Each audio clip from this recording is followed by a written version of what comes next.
तो भाई स्वागत है सभी का एग्री ज्ञानपीठ अकेडमी में। तो भाई सभी लोगों से मेरी यही गुजारिश है कि भाई सबसे ज़रूरी सूचना है कि एजीटीए के जो भी कैंडिडेट मेरे भाई बहन हैं, एसएससी एजीटीए का एग्ज़ाम होने वाला है भाई। कुछ ही क्षण बचे हुए हैं, ठीक है। एग्ज़ाम से पहले कुछ भी ज़्यादा मत पढ़ें, टेंशन मत लें, आराम से एक दिन की नींद लें। पढ़ा होगा तो भैया साल भर में बहुत कुछ पढ़ा होगा, ठीक है। बाकी जो है अब मत टेंशन लें कि यार वो छूट गया वो छूट गया। ये दिक्कतें करेंगी भाई, ये दिक्कतें करेंगी, तुमको महसूस नहीं होगी बट करेंगी, कभी तुमको फील होगी ये चीज़, ठीक है। तो मेरा सभी से मेरे गुजारिश है कि भाई एग्ज़ाम से पहले पहुँचें। कि भाई काफ़ी लोग की मैं बता रहा हूँ, आप लोग चाहते हो कि यार हम एग्ज़ाम से पहले पहुँच जाएंगे, लेकिन जो भी निर्धारित नोटिफिकेशन या एडमिट कार्ड में जो भी टाइम दिया है उसी के अकॉर्डिंग आप लोग टाइम पे पहुँचे प्लीज़। मेरा सभी से हम्बल रिक्वेस्ट है, ठीक है। पहली बात तो ये है। दूसरी बात भैया ये है कि काफ़ी लोग कहते हैं कि भाई हम पहले पहुँच जाएंगे, लेकिन भाई मेरी बात मान के चलो, हमारे ऐसे कई एग्ज़ाम छूटे हैं, कैसे 2 एग्ज़ाम बहुत बड़े बड़े एग्ज़ाम हमसे भी छूटे हैं भाई, कि हम भी चाहते थे कि हम आधा घंटा पहले एग्ज़ाम हॉल में बैठ जाते भाई, कॉलेज के बाहर स्कूल के बाहर जहाँ भी सेंटर जाता था बैठ जाते थे। लेकिन उसके बावजूद पता नहीं दिमाग में क्या आता था, कहीं पेन लेने चले जाते थे, कहीं कुछ लेने चले जाते थे। लेकिन देखते हैं कि गेट बंद हो गया। अब गेट बंद हो गया, खुलाने की कोशिश करते हैं, पुलिस भी आती है, सब कुछ होता है, लेकिन भाई वो बता देते हैं डायरेक्ट कि हमारे यहाँ से कैमरा चल रहे हैं, डायरेक्ट कैमरा आयोग से कनेक्ट है, हम कुछ कर ही नहीं सकते हैं। अब भाई जब वो ये चीज़ कह रहे हैं तब पुलिस आपसे कुछ नहीं कर सकती है। तब ये मान के मत चले कि भैया कोई आपसे सहजता बरत देगा कि भाई आइएगा आपके लिए गेट खुले हैं। तो पहली बात ये ध्यान रखें, कुछ भी आप कर लीजिएगा, गेट नहीं खुलने वाला है मेरे मित्र। प्लीज़ भूखे रहिएगा, कुछ भी करिएगा, भूख लगी है कुछ भी करिएगा, ठीक है। 2 दिन नहीं खाएंगे, आदमी 1 दिन नहीं खाता तो कोई परेशान नहीं हो जाता है, ठीक है। हाँ, लेकिन ये ध्यान रखना कि अगर आप भूखे हो तो कोई नहीं यार, अब खाने मत जाना। अगर 30 मिनट का टाइम रह गया है और आप पहुंचने की देरी है, ठीक है, प्लीज़ 30 मिनट पहले आप पहुंच जाएँ, 30 मिनट पहले ही पहुंच जाएँ। मस्ती लें आराम से, मस्ती लें आराम से, लेकिन हाँ कॉलेज के गेट पर ही रहें, रोड पे कहीं भी ना जाएं भाई, मेरी बात मान के चलो, ठीक है। एंट्री आप समय से पहले लें, बहुत ज़रूरी पहली सूचना ये है, वरना दिक्कत ये जाती है कि आपने पढ़ा भी होता है और एंट्री भी नहीं हुई तो बहुत मुसीबत करता है भाई। फेल हो गए या फिर क्वेश्चन नहीं कर पाए वो बात दूसरी है, लेकिन सबसे ज़्यादा बात ये हटती है कि आप एग्ज़ाम में परफॉर्मेंस करने का मौका ही नहीं मिला। सब कुछ आपने किया लेकिन मौका ही नहीं मिला, पहली बात। दूसरी बात भैया ये है कि सभी लोग डॉक्यूमेंट साथ में लेके जाएं। एक अपना कोई भी आईडी प्रूफ जरूर लेके जाएं, फ़ोटो तो ज़रूरी है, ठीक है, वरना स्कैन करने में आजकल कई सारी प्रॉब्लम्स आती हैं, ठीक है। दूसरी बात कि कई सारे लोगों का आधार स्कैन नहीं होता है, अंगूठा जो होता है थंब नहीं लगता है, काफ़ी चीज़ें होती हैं वेरिफिकेशन में। लेकिन सभी लोग प्लीज़ ये ध्यान रखें कि सभी लोग एक बार अपना अंगूठा जो है एक किसी भी पानी से अच्छे पानी से और साबुन के साथ धुल के जाएँ, मेरी बात मान के चलें। क्यों धुल के जाएँ? क्योंकि जब आप वेरिफिकेशन करोगे ना, और आपके लिए एक सेकंड कीमती रहता है एग्जाम हॉल में, और जब आपका वेरिफिकेशन नहीं होगा तब आपको कई सारी परेशानियां होंगी। 4 बार करोगे, 5 बार, मतलब कई बार आपको वेरिफिकेशन के लिए कराया जाएगा, ठीक है। तो दिक्कतें आती हैं, कभी कभी हो सकता है आई स्कैन लगा दें तो उसमें भी दिक्कत जाएगी। तो ये चीज़ें होती हैं यार, ठीक है। तो इनको ध्यान रखना है कि पहले से जागरूक होकर जाएँ भाई, कोई भी दिक्कत ना हो। दूसरी बात ये है भाई कि एग्ज़ाम हॉल में गलत क्वेश्चन कतई मत करके आएँ, जो आपको आते हैं वो क्वेश्चन कतई मत करके आएँ, मतलब वो सॉरी यार कतई मत करके आएँ, मेरी बुद्धि क्या है, ठीक है। मतलब जो क्वेश्चन आपको आते हैं वो गलत मत करके आएँ, मेरी सभी से हम्बल रिक्वेस्ट ये है, ठीक है भाई। तो क्वेश्चन को ढंग से देखें, उसके बाद में आप लोग उसको अटेम्प्ट करें, ठीक है। तीसरी बात ये है कि भाई धैर्य रखें कि हाँ अगर मान लो कठिन आ जाता है तो फिर एकदम बड़बड़ाने की बात नहीं है। हो सकता है सीरीज सबकी अलग होगी, किसी का ए होगा, किसी का बी होगा, किसी का सी होगा, डी होगा। हो सकता है सबसे कठिन क्वेश्चन जो है शुरू में ही दे दिए, अब पता चले तुम शुरू में ही रखने लगो OMR शीट शुरू में मत रखना। और हाँ ये भी मत करना कि 100 क्वेश्चन कर लिए हैं फिर उसके बाद में अंत में अटैम्प्ट करें, ठीक है, अंत में अटैम्प्ट करें, ये भी मत करना। 50 क्वेश्चन कर लिए, 30 क्वेश्चन कर लिया, उनको तुरंत रंग दीजिएगा, फिर 30 कर लिए फिर रंग दीजिएगा, यही सबसे बेस्ट तरीका होता है। दुनिया में कोई भी आपको ताकत ये बताए कि 100 कर लो, 50 कर लो, 1 करने के बाद कुछ भी बताए भाई मत मानो मेरी बात। बहुत रिसर्च करके ये चीज़ें बता रहा हूँ भाई, खुद बीती हैं, कई सारे लोगों से देखी हैं, इसी तरीके से पछताए हुए हैं, ठीक है। तो 30 हो जाएँ, 15 हो जाए, 30 हो जाएँ, 40 हो जाए, 50 हो जाए, इस तरीके से आप एक ग्रुप लेके चलिएगा।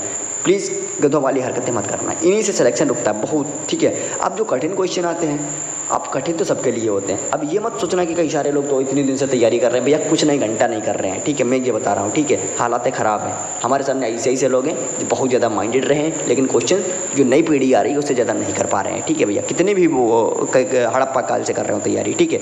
तो इस चीज़ को मत ध्यान, मतलब कई सारे लोग तो फ़ोन करके ये कहते हैं कि भाई वो आदमी तो 8 घंटा पढ़ रहा है। सर 10 में से हमने 10 लोग देखे हैं कि 10 घंटा 12 घंटा पढ़ रहे हैं। अरे यार पढ़ रहे हैं तो तुम क्या कर रहे हो यार, तुम अगर उन्हीं को देख, तुम्हें एक सेट से मतलब कि पूरी दुनिया की समाज सेवा से मतलब यार, तो बिल्कुल मत बरगलाएं, ठीक है। ये सब चीज़ें आपको दूर तो दिखाई देती हैं, अंदर सब खोखला होता है मेरे मित्र, लेकिन तुम क्या करते हो, उसी खोखले में अपना जीवन देखने लगते हो और अपने आप को गलत मान के, आप अपने आप को गलत साबित करके अपना कॉन्फिडेंस है वो लो कर लेते हो। फिर क्या होता है, फिर वही बात होती है।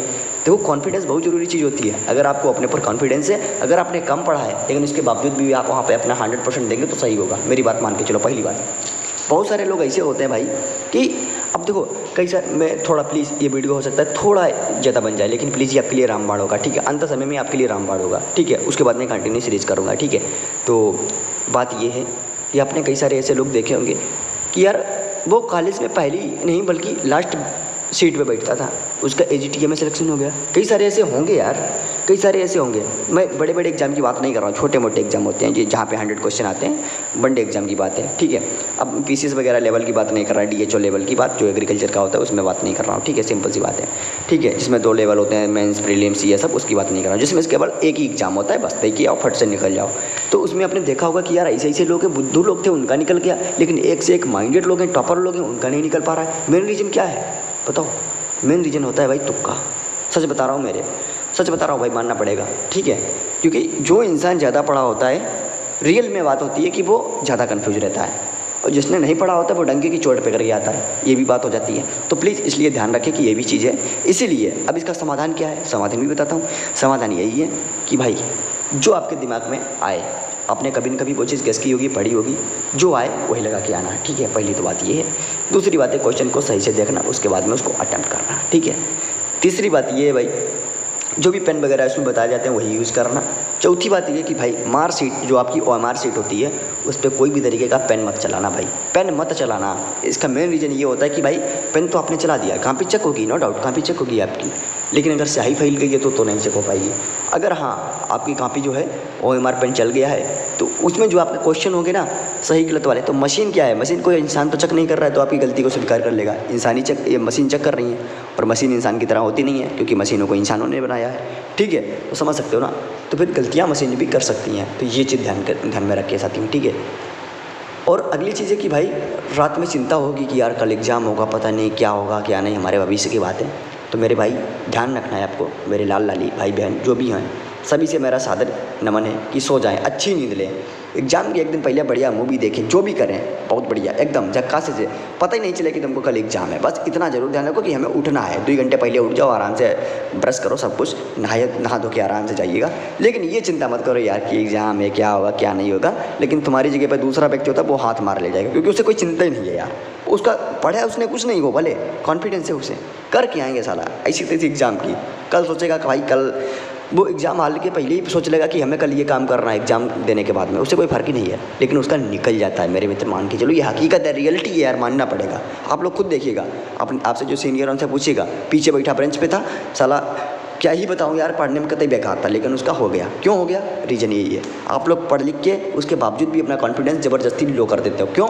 अरे वो तो इतना पढ़ रहा है, अरे फलाना तो 10 घंटे पढ़ता है, 12 घंटे पढ़ता है, अरे वो तो दिन भर यार लाइब्रेरी में रहता है, उसका होगा कि पहले हमारा होगा। बस यही चीज़ होती हैं कि तुमको पीछे ले जाती हैं। तुम अपने आप से अपने आप को कमज़ोर कर लेते हो ना, बल्कि आप अपने आप पे कॉन्फिडेंस रखो मित्र। कॉन्फिडेंस बहुत बड़ी चीज़ होती है मेरे मित्र, ये मैंने चीज़ खुद फील की है। बड़े बड़े एग्जाम मैंने भी ऐसी बात नहीं, कई सारे एग्जाम क्रैक किए हैं, लेकिन फिर हाँ फाइनल स्टेज पे जाके मैंने मात खा दी, यही सोच के यार इतनी कम सीट हैं, ये वो, यहाँ तो कोई कंपटीशन ही नहीं है भाई। ये सोचो पहले, ये कोई कंपटीशन नहीं होता है 10-11 सीट पे एक बच्चा, ये कंपटीशन नहीं होता है। जाइएगा 3-3 हज़ार पे एक सीट होती है, और जो 3,000 बच्चे होते हैं ना वो ऐसे नहीं होते, 3,000 पढ़े लिखे होते हैं बड़े बड़े एग्जाम में, देखिएगा जाके। यहाँ तो कुछ नहीं है, यहाँ पे 10 में से तो देखा जाए 3 ही बच्चे कम से कम काबिल होंगे लेकिन एग्जाम लायक, समझ रहे हो ना। आप बताइएगा, आपके 10 मित्र होंगे, आप अपने 10 मित्रों को सोचिएगा जो आपके एग्रीकल्चर के साथी हैं, 10 में से तुमको मात्र 3 ही 4 ऐसे मिलेंगे भाई जो कि एग्जाम निकालने के काबिल होंगे, जो आप समझते होंगे उनको। हो गया कंपटीशन, कहाँ गई 10 पे 1 सीट, तुम नहीं हो सकते हो क्या उन तीनों में एक? सोचिए थोड़ा डीप से।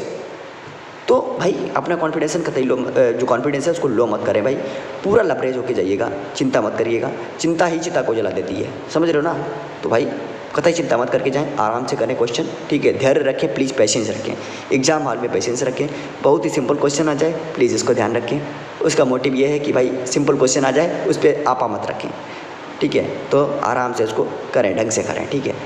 पानी की बोतल साथ में लेके जाएं। ऐसा ना करें कि भाई मान लिया कि पानी की बोतल साथ में लेके जाएं, का मतलब ये होता है कि मैं भी झेला हूँ यार। मैं भी कभी पानी की बोतल साथ में लेके कभी नहीं जाता था। क्यों?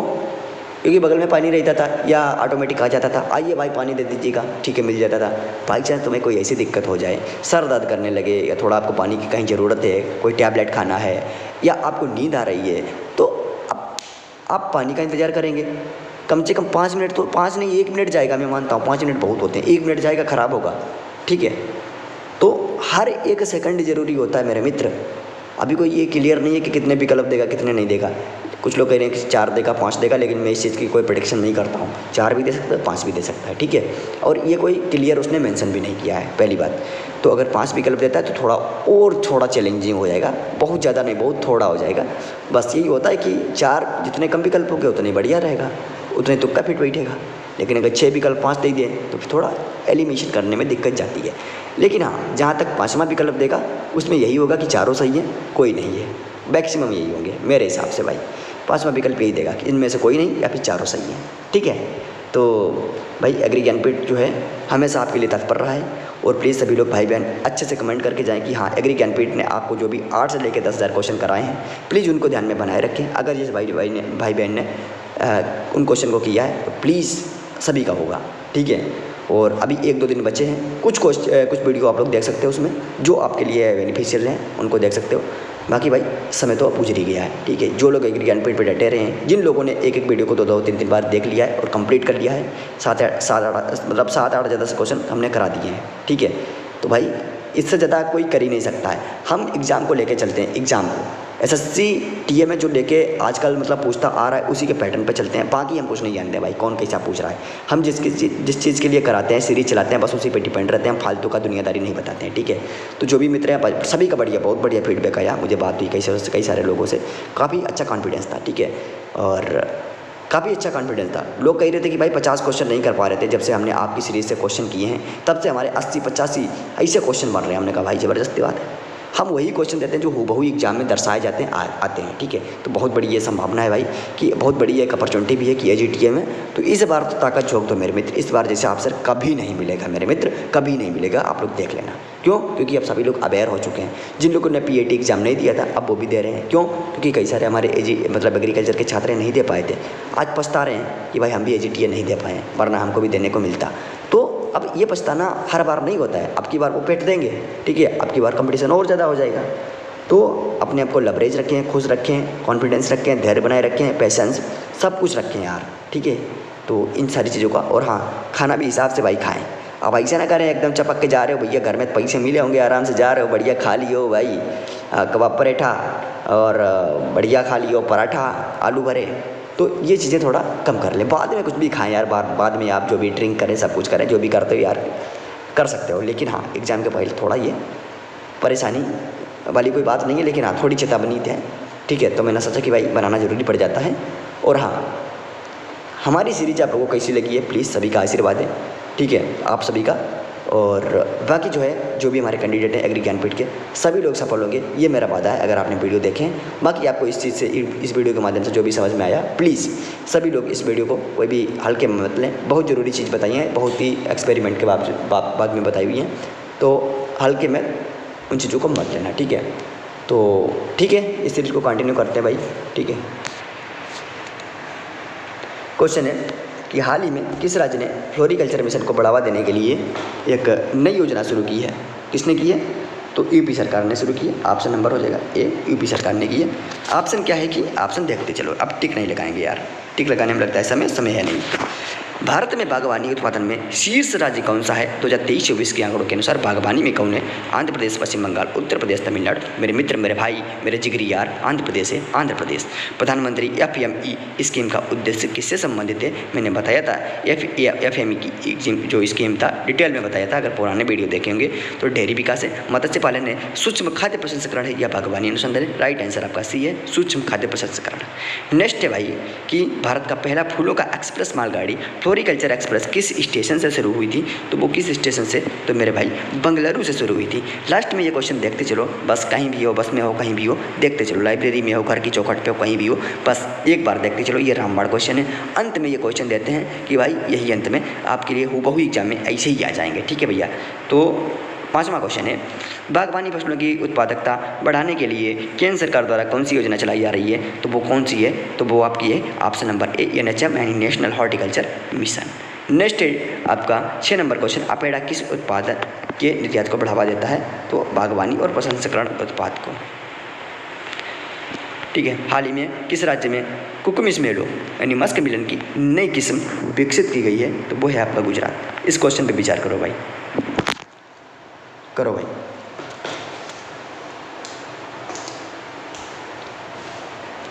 देख लिया होगा, चलो कोई नहीं। Mission for integrated development of horticulture किस वर्ष शुरू हुआ था? 2014 पे। ठीक है, बहुत इंपॉर्टेंट है, इसको स्टार मान लेना। भारत में केला उत्पादन में पहला राज्य कौन सा, मतलब प्रथम स्थान किस राज्य का है? महाराष्ट्र, आंध्र प्रदेश, तमिलनाडु, केरल। तो बताओ भैया सबसे ज़्यादा केला कौन खाता है? सबसे ज़्यादा होता है आंध्र प्रदेश। अगला है, किस फूल को भारत में सबसे ज़्यादा उगाया जाता है? गुलाब है, गेंदा है, लिली है, चमेली है? मेरे भाई वो है आपका गेंदा, गेंदा, मेरीगोल्ड। ICR IIHR, ठीक है, Indian institute of horticulture research द्वारा विकसित नई टमाटर की रोग प्रतिरोधी किस्म कौन सी है? वो है आपकी अर्का रक्षक। ऑप्शन नंबर हो जाएगा ए। वन डिस्ट्रिक्ट यानी ODOP योजना में उत्तर प्रदेश का कौन सा जिला आम के लिए चुना गया है? ये क्वेश्चन हर क्वेश्चन में हम लॉजिक बना के देते हैं। आम के लिए ही क्यों दिया? क्योंकि भैया इस बार आम का एक्सपो भी हुआ था, योगी जी ने उसमें पार्टिसिपेट किया था, बहुत बड़ी एक असेंबली हुई थी और काफ़ी आम प्रोडक्शन में भी आगे हैं। तो मेरे भाई मलियाबाद लगा के आना, जो भी भाई लखनऊ से संबंधित है या फिर उत्तर प्रदेश का कोई भी भाई बहन है, थोड़ा सोनभद्र वगैरह वाले हो सकता है थोड़ा इसमें दिक्कत जाए, लेकिन हाँ बाकी सभी भाई हमारे जो भी आसपास के हैं लखनऊ जिले से जिनकी सीमा रखती है वो सब जानते हैं कि मलियाबाद भैया आगे है। 13 नंबर क्वेश्चन है कि हनी मिशन का उद्देश्य क्या है? तो मेरे मित्र फूलों की खेती है, मधुमक्खी पालन है, बागवानी यंत्रीकरण है, कृषि निर्यात है। बताओ, ऑप्शन नंबर हो जाएगा आपका बी कि मधुमक्खी पालन से संबंधित है। अगला है क्वेश्चन 14 नंबर क्वेश्चन को देखो भाई, भारत में बागवानी फसलों के लिए प्रमुख निर्यात बंदरगाह कौन सा है? बंदरगाह पूछ लिया है, GS का एग्रीकल्चर से कनेक्ट कर दिया है और ये सिर्फ एग्री ज्ञानपीठ आपके सामने कनेक्ट करेगा। चेन्नई है, मुंद्रा है, नाहवा सेवा है यानी जवाहरलाल नेहरू पोर्ट भी इसका नया नाम है, कोलकाता है। ऑप्शन नंबर हो जाएगा सी, ये है आपका जवाहरलाल नेहरू पोर्ट। ठीक है, GNPT वगैरह ऐसा कुछ शार्ट में नहीं आएगा, इतना कोई शार्ट में पूछने वाला उसकी ताकत ही नहीं है। 15 नंबर क्वेश्चन है, भारत में हाल ही में लॉन्च की गई नई सुगंधित फूल गुलाब प्रजाति कौन सी है? अब ऑप्शन तो दिख ही गया होगा, अर्का स्वदेश। नेक्स्ट है आपका क्वेश्चन 16, पुष्प क्रांति योजना किस उद्देश्य से शुरू की गई थी? उद्देश्य क्या था इसका? तो भाई बी नंबर है, फूलों के उत्पादन को प्रोत्साहित करना। ये भी आंसर दिख गया आपको कि फ्रूट एटलस किस संगठन द्वारा जारी किया गया है? तो ये नेशनल हॉर्टिकल्चर बोर्ड द्वारा। अगला है 18 नंबर क्वेश्चन, भारत में सबसे अधिक आम उत्पादन करने वाला राज्य कौन सा है? यूपी है, आंध्र प्रदेश है, महाराष्ट्र है, बिहार है? तो भैया है आपका उत्तर प्रदेश। GI टैग प्राप्त आम की किस किस्म को बनारस में उगाया जाता है? तो लंगड़ा को उगाया जाता है। ठीक है, किस वर्ष में राष्ट्रीय बागवानी बोर्ड यानी NHB की नेशनल हॉर्टिकल्चर बोर्ड की स्थापना हुई थी? 1989। बहुत इंपॉर्टेंट है, जितना ही कम है भाई, जितना ही आप सोचते हो उससे ज़्यादा इंपॉर्टेंट है भाई। ठीक है, ऑप्शन नंबर हो जाएगा सी। भारत सरकार द्वारा शुरू किया गया TOP योजना किससे संबंधित है? बताओ भैया। TOP इसका फुल फॉर्म याद रख लो भाई, इसका फुल फॉर्म होगा आपका T से टोमेटो, O से ऑनियन, P से potato, tomato onion potato, tomato onion potato. Bharat का पहला फ्रूट पार्क कहाँ स्थापित किया गया है? बोलो भाई। नागपुर में, पुणे में, सिरसा में, उत्तराखंड के रामनगर में। ऑप्शन हो जाएगा आपका डी, उत्तराखंड के रामनगर में। भारत में आलू अनुसंधान संस्थान कहाँ है? बच्चे को पता होगा, शिमला में है। अगला है 24 नंबर क्वेश्चन, तो कौन सी सब्जी में पर्पल क्राउन नामक नई हाइब्रिड किस्म विकसित की गई है? तो वो हो जाएगा आपका बैगन। ठीक है, पर्पल क्राउन में बैगन को विकसित किया गया है। अगला है 25 नंबर, बागवानी फसल का निर्यात सबसे अधिक होता है? तो सर्वाधिक प्याज का होता है। भारत में कौन सी संस्था बागवानी आंकड़ों का आकलन करती है? नेशनल हॉर्टिकल्चर बोर्ड, NHB हो जाएगा, डी ऑप्शन के साथ जाएगा। 27 नंबर क्वेश्चन एकदम फटाफट बिना रुके हुए करते रहें, ठीक है, ताकि आपका एक जो है मनोबल बना रहे। ठीक है, अगला है क्वेश्चन 27 नंबर, कौन सा राज्य मसालों की खेती में अग्रणी है? आपका है केरल। 28 नंबर क्वेश्चन है, पर्पल कैबेज किस कारण से चर्चित हुआ? पोषक तत्व नई किस्म। निर्यात में वृद्धि, जैविक खेती। 28 का ऑप्शन हो जाएगा सी भैया, निर्यात में वृद्धि। अगला है आपका 29 नंबर क्वेश्चन है, NEH क्षेत्र किस उद्देश्य से चयनित है? फूलों की खेती है, मसालों की खेती है, जैविक बागवानी, उष्णकटिबंधीय फसल नहीं फल। ऑप्शन हो जाएगा जैविक बागवानी से। भारत में ट्यूलिप महोत्सव कहाँ मनाया जाता है? हिमाचल प्रदेश, जम्मू कश्मीर, उत्तराखंड, सिक्किम मनाया जाता है। आपका जम्मू कश्मीर में 31 नंबर क्वेश्चन है भाई। देखो, किस राज्य में सबसे ज़्यादा सेब का उत्पादन होता है? उत्तराखंड, हिमाचल प्रदेश, जम्मू कश्मीर, सिक्किम। एकदम सा जो है लॉजिक पे डिपेंड है, जम्मू कश्मीर में होता है भाई। 2024 में किस राज्य ने फ्रूट ग्रोथ मिशन शुरू किया? केवल ध्यान रखो भाई, फ्रूट ग्रोथ मिशन रिलेटेड है छत्तीसगढ़ सरकार से। अगला है क्वेश्चन 33 भाई आपका। भारत में फूलों की खेती के लिए सबसे उपयुक्त जलवायु कौन सी मानी जाती है? समशीतोष्ण, उष्णकटिबंधीय की भैया उष्ण है कि कैसी है बताओ, उसके याद रहे तो है ये आपकी समशीतोष्ण। ठीक है, एकदम मजे मजे क्वेश्चन करो यार, कोई जल्दबाजी नहीं है। किस योजना के अंतर्गत कोल्ड चेन को प्रोत्साहन दिया जाता है? बताओ भाई। कोल्ड चेन को भाई, कोल्ड चेन को प्रोत्साहन दिया जाता है, वो है आपकी प्रधानमंत्री कौन सी है? कृषि सिंचाई योजना है। 35 नंबर क्वेश्चन है। भारत में अंगूर उत्पादन में कौन सा राज्य शीर्ष पर है? महाराष्ट्र, कर्नाटक, पंजाब, उत्तर प्रदेश है ऑप्शन नंबर ए आप महाराष्ट्र आपका। 36 नंबर क्वेश्चन है मेरे मित्र। ICAR यानी CISH किस बागवानी फसल पर अनुसंधान करता है? आम और अमरूद।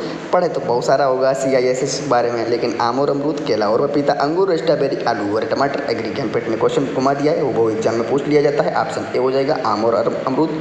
अरमूद नहीं भाई, अमरूद है, बहुत सारे लोग अरमूद कहते हैं ना। बागवानी फसलों की कटाई के बाद होने वाली हानि को क्या कहते हैं भाई? उत्पादन हानि, पौधा रोग, post harvest loss, processing loss. तो ऑप्शन हो जाएगा सी भैया, post harvest loss. 38 number question है मेरे मित्र। कौन सी सब्जी में सबसे अधिक विटामिन सी पाया जाता है? तो भैया शिमला मिर्च, आलू, गाजर, प्याज। अब वो दिया नहीं है तुमको, है याद, आंवला, आंवला दिया नहीं है। अब बताओ कौन सा होगा? मज़ा आ जाएगा एकदम, शिमला मिर्च भाई। ठीक है, शिमला मिर्च सुन के एकदम आपके दिल के टुकड़े हल गए होंगे। 39 नंबर क्वेश्चन है मेरे मित्र। लाल लाली मेरे शेर मेरे जिगर के छल्ले। भारत में पपीता का सबसे अधिक उत्पादकता किस राज्य में है? बताओ भाई, प्रोडक्टिविटी के बारे में पूछ दिया है। गुजरात है, केरल है, तेलंगाना, आंध्र प्रदेश। सभी भाई बच्चे को पता होगा, ऑप्शन ए हो जाएगा गुजरात। एकदम ध्यान रखो यार, भले पपीता ना पढ़ाओ लेकिन इतना ध्यान रखो। ठीक है भाई, हम हूबहू एग्जाम जो है, एग्जाम ओरिएंटेड जो है, विकल्प को ही उठा के बना देते हैं भाई कि हाँ इस बार तुमने ये पूछा, अगली बार तुम ये पूछोगे, और वो पूछ भी लिया है। हमने कहा फिर चलो अपना एक्सपेरिमेंट नेक्स्ट ईयर करते हैं, नेक्स्ट ईयर में भी वही काम हुआ। ठीक है, तो कोई नहीं, आपको 40 नंबर क्वेश्चन पे ध्यान दो, एकदम टकटकी बनाए रखो यार। बागवानी विकास में प्रयुक्त नई तकनीक हाई डेंसिटी प्लांटेशन का अर्थ क्या है मेरे भाई? ऑप्शन हो जाएगा सी, अधिक पौधों को कम स्थान में लगाना मेरे भाई। 41 नंबर क्वेश्चन पे चलते हैं भाई, एकदम मजे मजे। भारत में किस राज्य को फलों का कटोरा यानी फ्रूट बॉल ऑफ इंडिया कहा जाता है? हिमाचल है, अरुणाचल है, मेघालय है, जम्मू है। आपका हो जाएगा अरुणाचल प्रदेश। अगला है 42 नंबर क्वेश्चन कि national mission of edible oil यानी ऑयल जो पाम होता है, यानी कौन सा ऑयल पाम होता है, किस बागवानी फसल को बढ़ावा देता है? तो हो जाएगा ताड़। अब भाई ताड़ से संबंधित, ताड़ को बढ़ावा देगा और क्या देगा? भारत में लौंग है, यानी लौंग का प्रमुख उत्पादक राज्य कौन है? तो लौंग का कहाँ होता है? दिमाग लगाओ, मैं पढ़े हो गए। अगर थोड़ा जाइएगा साउथ इंडिया में, कर्नाटक, केरल, आंध्र प्रदेश, तमिलनाडु होता है। ऑप्शन नंबर डी तमिलनाडु में कई सारी पहाड़ियाँ वगैरह सुने होगा ना, इलायची की पहाड़ी वगैरह। चलो नहीं पढ़े कोई बात नहीं, बस ICAR यानी IIBR यानी जो इंडियन इंस्टीट्यूट जो आपका पूछ रहा है वेजिटेबल जो बनारसी वाला है, कहाँ स्थित है? तो बनारस में ही स्थित है, जब बता ही दिया है तब कोई बात नहीं। 45 नंबर देखो भाई, बागवानी फसलों की ऑनलाइन बिक्री को बढ़ावा देने के लिए कौन सा प्लेटफॉर्म मेरे मित्र, कौन सा प्लेटफॉर्म लॉन्च किया गया है? वो है आपका हॉर्टिनेट। ठीक है, हॉर्टिनेट। ऐसे क्वेश्चन तो तुक्का लगा लोगे ना। फ्लोरिकल्चर सेंटर ऑफ एक्सीलेंस हाल ही में किस राज्य में स्थापित हुआ? हरियाणा में। बहुत इंपॉर्टेंट है, ध्यान रखना है। सरकार द्वारा कौन सी चीज़ नई स्टार्ट की गई है? एग्रीकल्चर से रिलेटेड। यही आपका करंट का हूबहू क्वेश्चन होता है मेरे मित्र। और ये नहीं पूछेगा, बताइएगा कि आप नासा के फलन ने मिशन ने यहाँ से इतने दिन से उड़ान भरी, और आर्टिमिस मिशन ने ये किया, वो हुआ, RH-2 मिसाइल ये किया, हवा में मार। अरे कुछ नहीं भाई यार, दुनिया आपको बेवकूफ़ बनाए। एग्री ज्ञानपीठ वही बताता है जो हूबहू आज तक एग्जाम में पूछा गया है। बाकी यार अगर भाई वो हिस्ट्री पूछ देगा 20 क्वेश्चन, 20 जियोग्राफिक पूछ देगा, 15 ये कर देगा, एग्रीकल्चर के क्यों नहीं पूछेगा? हमारी क्या गलती है भैया? तो आयोग की गलती है। ठीक है, हम क्या करेंगे भाई? सभी लोग अनुमान से बाहर, सबके अनुमान से बाहर हो जाएगा तो भाई कोई दिक्कत ही नहीं है। तो ठीक है, कोई चिंता ही करने वाली बात नहीं है, और ऐसा कुछ करेगा नहीं। ठीक है, बस ये सब डरने वाली बात है मेरे मित्र, मेरे सर, मेरे जिगर के छल्ले, कोई नहीं। 47 नंबर क्वेश्चन पर टकटकी लगाओ, क्या है भाई कि भारत में मशरूम उत्पादन को बढ़ावा देने के लिए कौन सी किस्म सबसे अधिक उपयुक्त है? तो वो है आपकी बटन मशरूम। मेरे भाई सभी लोग मेरे जो अभी लेटेस्ट मैंने करंट अफेयर का वीडियो डाले सारे मंथ के, जनवरी से लेकर हमने मई तक डाल दिए हैं भाई। सारे वीडियो एकदम चाट जाएँ भाई, बहुत ज़्यादा नहीं, भले एग्जाम के दिन पहले देख लें, हैं, आराम से उनको देख के जाएं, एक दो बार देख लें बस यार, बहुत ज़रूरी है वो क्वेश्चन, ठीक है। और हूबहू इस बार करंट अफेयर का वेटेज बढ़ेगा, उसमें से आपके स्टैटिक और करंट दोनों शामिल किए गए हैं भाई, हो जाएंगे आराम से। हमने वो भी क्वेश्चन करा है जो स्टैटिक का होता है लेकिन वो करंट की वजह से पूछ लिया जाता है, हमने वही शामिल किए हैं। आप ये मत कह पाओ अब कोई वैरायटी पूछी गई है, मान लिया नई वैरायटी है, अभी ICR ने मान लो लॉन्च की है, अब वही नई वैरायटी पूछ दी है, अब आप कहोगे यार मैंने वैरायटी तो हज़ारों पढ़ी है लेकिन ये वैरायटी साला पता नहीं कहाँ से पूछ दिया। बल्कि गलती आपकी, सबसे बड़ी गलती आपकी है। आपने ICR जो इतनी बड़ी संस्था है, एग्रीकल्चर में सबसे बड़ी संस्था है, कि यार तुम उस पर ध्यान ही नहीं दे रहे हो, वो कौन सी बीज कब क्या लॉन्च कर रहा है, और गलती दे रहे हो भाई, कैसा एग्जाम का पैटर्न आ गया। तो यह गलती आपकी है मेरे मित्र। स्मार्ट स्टडी अगर आप करते हो तो कभी भी आप लोग किसी भी आयोग को या किसी भी एग्जाम को गलत नहीं ठहराओगे, मेरी बात की काट में बांध के रखो एकदम, ठीक है। भारत में मशरूम वाला हो गया, बटन मशरूम। नेक्स्ट है आपका 48 नंबर क्वेश्चन। भारत में पाइनएप्पल बोले तो अनानास उत्पादन में एक अग्रणी राज्य कौन सा है? आपका हो जाएगा त्रिपुरा।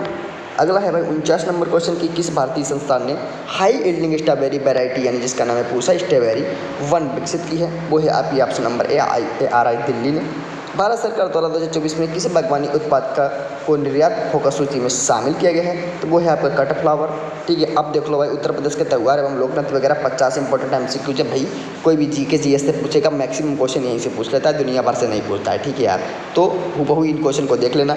उत्तर प्रदेश का प्रसिद्ध लोकनृत्य नौटंकी किस चीज़ से संबंधित है? नौटंकी कहाँ से है भाई? बुंदेल है, ब्रज है, बताओ। अवध, पूर्वांचल, तो भैया अवध के कितने लोग नौटंकी देखते हैं बताओ भाई कमेंट में। किस तकनीक को, तकनीक नहीं भाई त्यौहार है, थोड़ा गलत कम बोलो, ठीक है। हाँ, किस त्यौहार को भैया अयोध्या में दीपोत्सव में मनाया जाता है? अब बताओ भाई, ऐसे क्वेश्चन गलत तो नहीं करोगे? हम तो भाई होली मानेंगे, नहीं होली नहीं भाई, दिवाली है। अगला है 3 नंबर नहीं है बल्कि 53 नंबर है, ठीक है।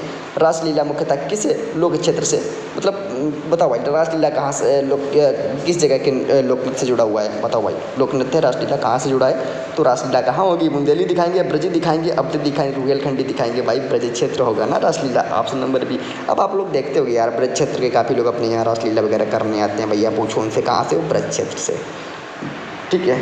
बरसाने की छोरी आएगी और राधा प्यारी। 4 नंबर क्वेश्चन है मेरे मित्र, मेरे शेर। गजरी नहीं कजरी है भाई। कजरी गीत मुख्यतः किस मौसम में उगाया जाता है? हाँ, उगाया नहीं भैया, गाया जाता है, ठीक है। उगाया नहीं, गाया जाता है। ये तो हमारा भाई दिमाग को मट्ठा कर दिया, तो बरसा है भाई। देख रहे हो ना, PDF बनाने वाला थोड़ी गलती कर देता है, चलो कोई नहीं, सैलरी बढ़ा देंगे थोड़ी उसकी। चमरिया नृत्य बताओ भाई, चमरिया नृत्य किस क्षेत्र में प्रसिद्ध है? पूर्वांचल, बुंदेलखंड, ब्रज है, अवध है। ऑप्शन हो जाएगा आपका ए पूर्वांचल में। पूर्वांचल में। उत्तर प्रदेश में भैया छठ पूजा मुख्यतः किस क्षेत्र में मनाई जाती है? बुंदेलखंड हो जाएगा, पूर्वी UP हो जाएगा, तराई हो जाएगा, ब्रज हो जाएगा। ऑप्शन हो जाएगा बी पूर्वी UP में। रासलीला उत्तर प्रदेश में किसके जीवन से संबंधित नाट्य रूप है? भगवान कृष्ण, भगवान राम, भगवान विष्णु, संत कबीर। तो रासलीला संबंधित किससे है? बताने की जरूरत है नहीं भैया, ठीक है। अगला है उत्तर प्रदेश का फगुआ। यार ये क्वेश्चन गलत है, भगवान राम से संबंधित है? नहीं, रामलीला है यार, हम भी सोचे यार रासलीला है क्या, ठीक है। तो रामलीला तो सभी को पता होगा, ठीक है। इसलिए यार हो यार क्वेश्चन में अब दिमाग लगा के पढ़ाना होता है यार। हमारा दिमाग मेन चलता है क्वेश्चन पे भाई, क्वेश्चन में हम एक्स्ट्रा ढूंढते हैं, अब हमारा एग्जैक्ट ध्यान जाता नहीं यार कौन सा सही है कौन सा गलत है। हाँ, अब मैं एकदम हूबहू कुछ क्वेश्चन ऐसे हुए हैं, 1-2 क्वेश्चन गलत हो जाते हैं, ठीक है। 1-2 क्वेश्चन कभी कभी ऐसी शिकायत आ जाती है, तो मैं भी इसको एक्सेप्ट करता हूँ, कमेंट बॉक्स में बता देता हूँ 1 क्वेश्चन आपका गलत हो गया है, ठीक है। तो अब हम बिल्कुल निगाहें उसी पर रखते हैं, तो कोई नहीं यार, कोई डाउट होने की बात ही नहीं है, ठीक है। उत्तर प्रदेश का फगुआ किस अवसर पर मनाया जाता है? दिवाली पे, होली पे, मकर संक्रांति, रक्षाबंधन पे। बताओ भाई, फगुआ किस अवसर पर मनाया जाता है? तो आपका हो जाएगा राइट आंसर बी होली पे। कहाँ है भैया? ठीक है। नेक्स्ट झूला महोत्सव बताओ भाई, कहाँ की परंपरा है? अवध है, बुंदेलखंड है, ब्रज है, तराई है। कहाँ की परंपरा है झूला महोत्सव? बहुत जरूरी है भैया, ब्रज का है। धोबिया नृत्य के समुदाय से यादव है, धोबिया ब्राह्मण, धोबिया है तो धोबी है। नथिया नाच कहाँ किस समुदाय से? अब धोबिया तो तुम धोबी से पढ़ लिए होगी, नथिया कहाँ से संबंधित है? बताओ। ये बंजारा, निषादा, ठाकुर, नट, तो ये नट से संबंधित है, ठीक है। अगला है बरही गीत किस अवसर पर गाया जाता है? अब बरही गीत पता तो होगा भैया कहाँ का है, लेकिन किस अवसर पर गाया जाता है? अब क्वेश्चन पूछ लेगा कि बरही गीत फलाने जगह पाया जाता है, ठीक है। बरही गीत फलानी जगह गाया जाता है और यह इस अवसर पर गाया जाता है। इनमें से कौन सा सही है? 1 और 2, 2 और 1, और दोनों गलत, दोनों सही। अब ऑप्शन क्या करोगे भाई? तो बरही गीत, बस यही क्वेश्चन यार बनते हैं, यहीं से कथन कारण बना देगा यार, यहीं से कथन कारण बना देगा। तो बरही गीत किस अवसर पर गाया जाता है? ऑप्शन नंबर बी जन्म। अब ऐसे कथन कारण बनाएगा तो ऐसे बना देगा कि बरही गीत फलानी जगह गाया जाता है क्योंकि इस दिन जो है किसी के जन्म दिवस पर हूबहू उसी तरीके से उसकी कोटि को वितरित करने, मतलब कई सारे यार कठिन लैंग्वेज में बना सकते हैं, सिंपल लैंग्वेज में। बस बात वही है। आपको अगर ये चीज़ क्लियर है तो क्वेश्चन कर ले जाओगे मेरे भाई, ठीक है। 13 नंबर क्वेश्चन देखो भाई, उत्तर प्रदेश में झूमर, भैया झूमर कुल मिला के कहाँ का है? पश्चिमी यूपी का है, पूर्वी यूपी का, बुंदेलखंड तराई कहाँ का है? तो झूमर है भैया यूपी के पश्चिम का। तो यूपी के पश्चिम में दिमाग लगाओ भैया, कौन कौन है पश्चिम में दिमाग लगाओ भाई। पश्चिम में आपका मैप पे दिमाग जाना चाहिए, उत्तर प्रदेश का मैप दिमाग में रखो, नहीं है तो कोई बात नहीं यार, अगली बार ध्यान रखना भी मैप तो एटलीस्ट आपको ध्यान होना चाहिए, भले ही आप कहीं भी तैयारी ना करो, कुछ भी ना करो, एज मतलब एक जागरूक नागरिक के तौर पे, ठीक है। 14 नंबर क्वेश्चन है मेरे मित्र, दीनानाथ की नौटंकी। बताओ भाई दीनानाथ की नौटंकी किस जिले के प्रसिद्ध लोक नाटक शैली है? कानपुर, लखनऊ, बलिया, मिर्जापुर? कौन है भाई हमारे यहाँ मेरे कानपुर से? तो कनपरिया वाले तो जानते हैं भैया दीनानाथ की नौटंकी, शो देखे होंगे ना? नहीं देखे होंगे कोई बात नहीं यार, चलो अगली बार देख लेना, एग्जाम के बाद देख लेना। चैता किस मौसम में गाया जाता है? उगाया नहीं भैया, गाया जाता है, गाया जाता है। बताओ ये चैता बसंत है, शरद है? अब चैता है कहाँ से बताओ भाई, चैता है कहाँ से? नहीं पता है भाई, उसकी खोज करो भाई।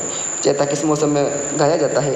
बसंत है, शरद है, चैत्र, यानी बोले तो चैत्र को ही बसंत के अंत में जो होता है उसी को चैत्र कहते हैं, और ग्रीष्म तो ये गाया जाता है आपका बसंत के अंत यानी चैत्र में। ऑप्शन नंबर सी हो जाएगा राइट आंसर। खेल किस प्रकार का लोक नाट्य परंपरा है? तो ये संवाद प्रधान लोक नाट्य, मतलब इसमें क्या होता है आपस में हम लोग संवाद करते हैं उसके बाद में, जैसे कि कव्वाली वगैरह नहीं होती हैं, लेकिन कव्वाली में सिर्फ एक ही लोगों का इंट्रापर्सनल कम्युनिकेशन होता है, लेकिन इसमें क्या होता है इंटरपर्सनल, ठीक है। इस तरीके से आप लोग समझ सकते हो। 17 नंबर क्वेश्चन है, जमुनिया लोक नृत्य किस अवसर पर गाया जाता है? तो जमुनिया नृत्य जो है विवाह के अवसर पर।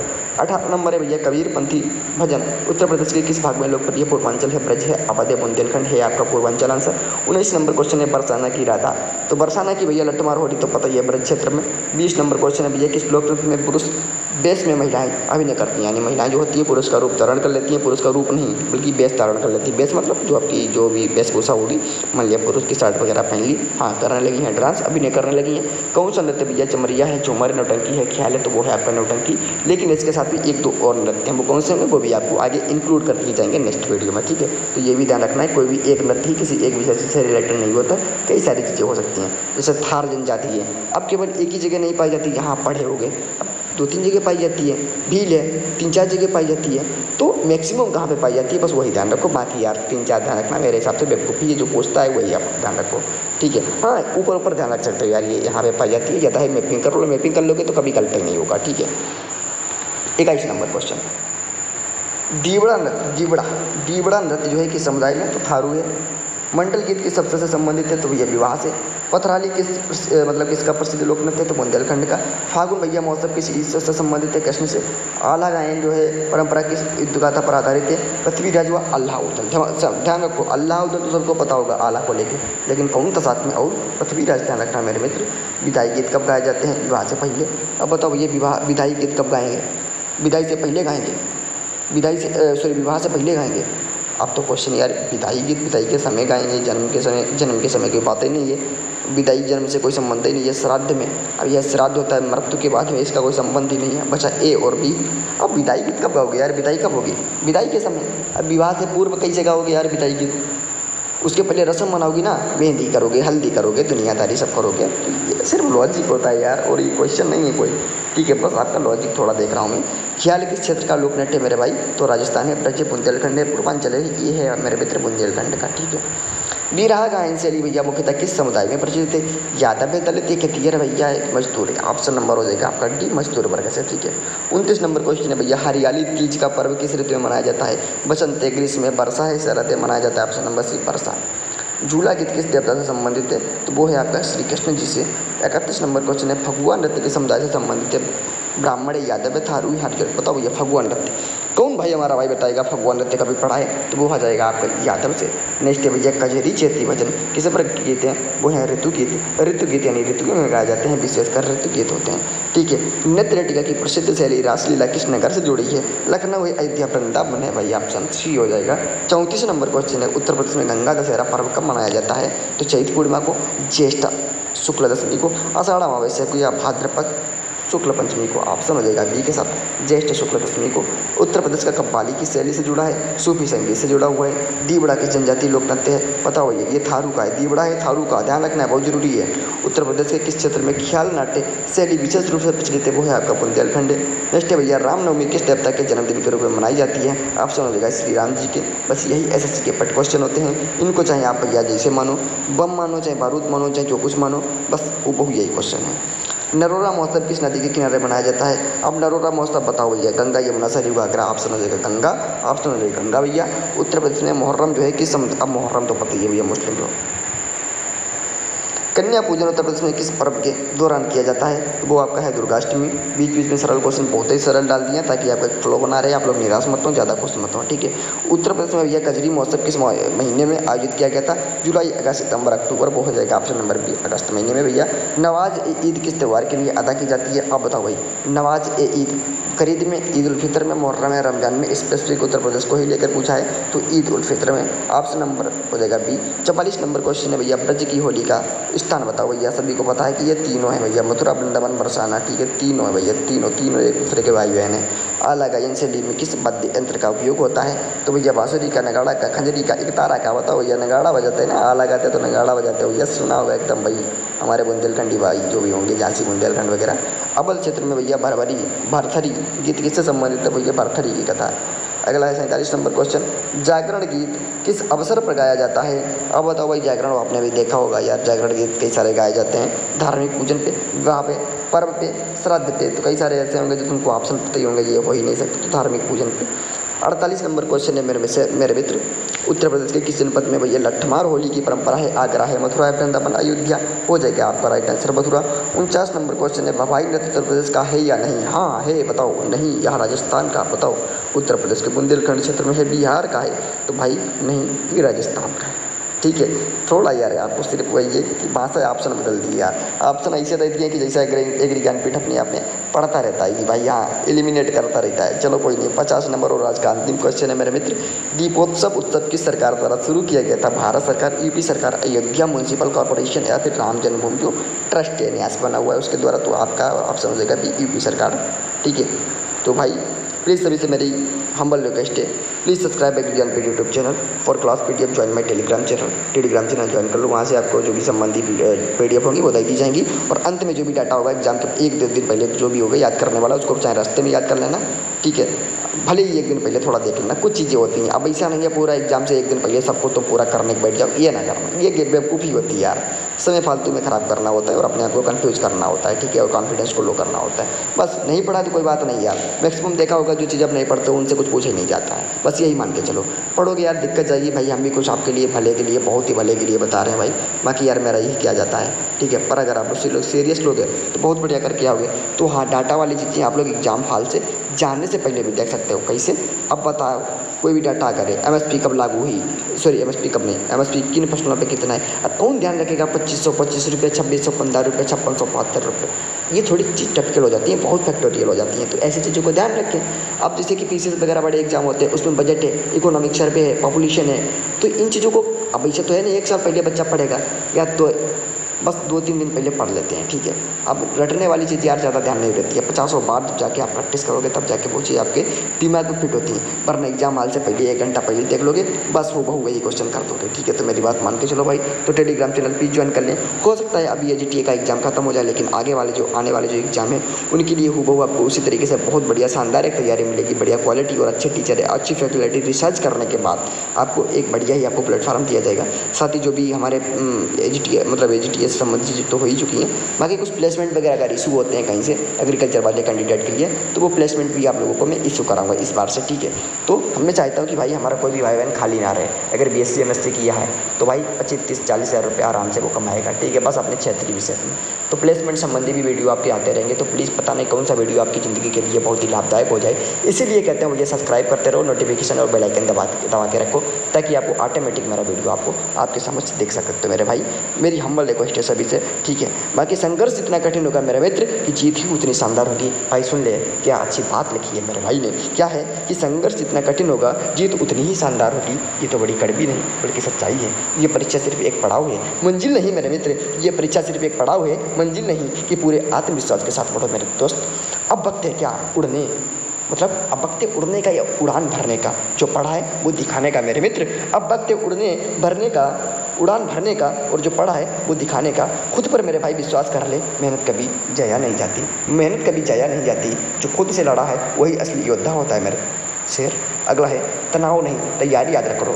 मतलब तनाव नहीं भैया, तैयारी याद करो, जीत तुम्हारी होगी। तनाव क्यों लोगी भाई, तैयारी को याद करो। मैंने इतने दिन क्या किया यार, लोग क्या कहेंगे, नो प्रॉब्लम, नो भाई ध्यान रखो, ठीक है। जो खुद से लड़ा है मेरे मित्र वही असली योद्धा होता है। तनाव नहीं भैया, तैयारी याद करो और जीत तुम्हारी पक्का होगी, 110% होगी।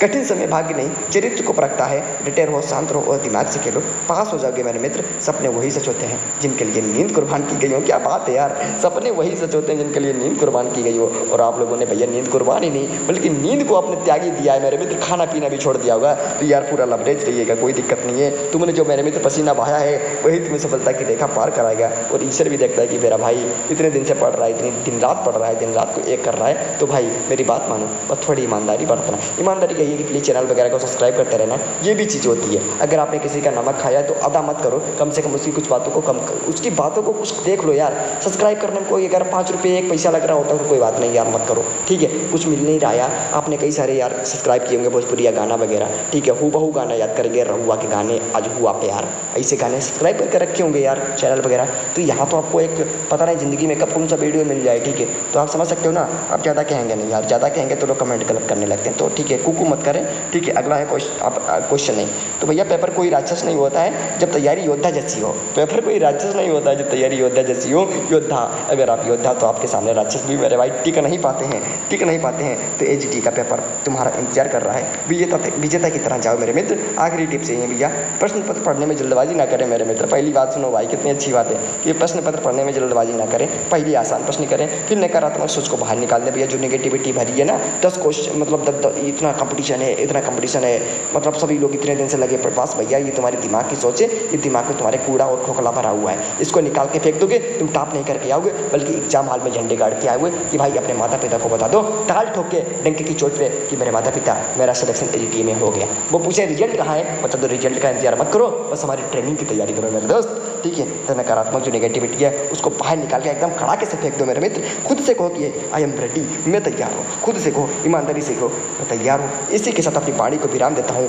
चाहो अच्छे से पेपर देना मेरे मित्र। एग्री ज्ञानपीठ ने तुमको पूरी तरीके से तैयार कर दिया है, ठीक है। दिन रात आपके लिए प्रैक्टिस कराइए। दिन रात आप लोगों के लिए क्या नहीं किया है, 10,000 क्वेश्चन दे दिए भैया। दिन रात प्रैक्टिस कराइए, रिसर्च करके इतना भीतर से गहराई से परतों में से क्वेश्चन ढूंढ के लाते हैं। बावजूद उसके अगर आप कर नहीं पाते तो मेरी गलती ही क्या है, मेरा कसूर ही क्या है, कोई नहीं भाई। फिर मिलता हूँ अगले ही वीडियो में। जय हिंद, जय भारत, भारत माता की जी, ठीक है।